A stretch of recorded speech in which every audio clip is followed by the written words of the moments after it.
And first of all, I'd say starting a business is not for everyone. So generally, starting a business, I'd say number one is have a high pain threshold. That's it. There's a friend of mine who's got a good saying, which is that starting a company is like eating glass and staring into the abyss. Okay, that's generally what happens, because when you first start a company, there's lots of optimism and things are great, and then so happiness at first is high.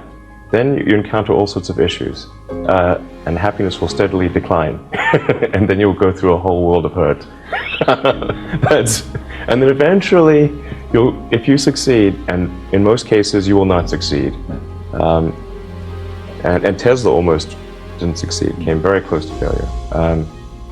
Then if you succeed, then after a long time you will finally get back to happiness. I think. People say you have to have a lot of passion for what you're doing, and it's totally true. And the reason is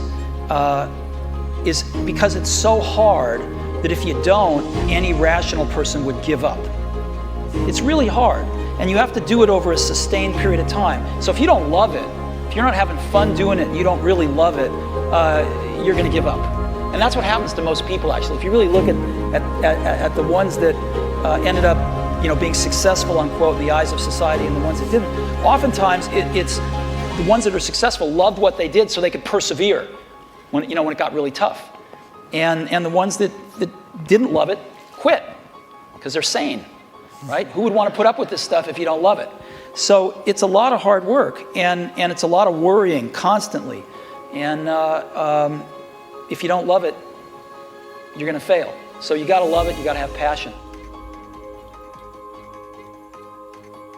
Ignorance of entrepreneurs. This attitude that, and I try to keep that today, which is ask yourself, how hard could it be? You approach life with this attitude of how hard could it be? If they could do it, I could do it. That attitude is completely helpful, but it's also completely wrong. It's very helpful because it gives you courage, but it's wrong because it is way harder than you think it is. And the amount of skill that is necessary, the amount of knowledge that's necessary, I think it's one of those teenager attitudes, and I think I try to keep that in the company, that teenage attitude. How hard can something be? It gives you courage, it gives you confidence. Advice to a small business owner, or for that matter, to a large business owner, is never stop thinking about how to delight your customer.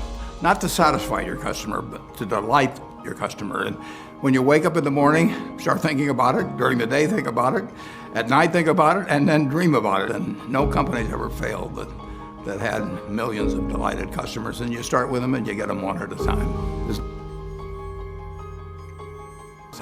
There's no substitute for hard work. The best time you're ever going to have is when it starts out just you, and it'd be great if it grows into a wonderful, big, profitable company. But you're never going to be happier and more satisfied than you are in the first year or so of getting your business going, because you do every single thing. You sweep up when everybody goes home, you're the first one in, you plug in the coffee pot so when your people come in, they have hot coffee and can get straight to work. Work through lunch, set an example for them, but there's no substitute for hard work. People say luck, yes, but the harder you work, the luckier you get. The most important thing about running a company is to remember all the time what a company is. A company is simply a group of people, and as a leader of people, you have to be a great listener, you have to be a great motivator, you have to be very good at praising and looking for the best in people. People are no different from flowers. If you water flowers, they flourish. If you praise people, they flourish. And that's a critical attribute of a leader.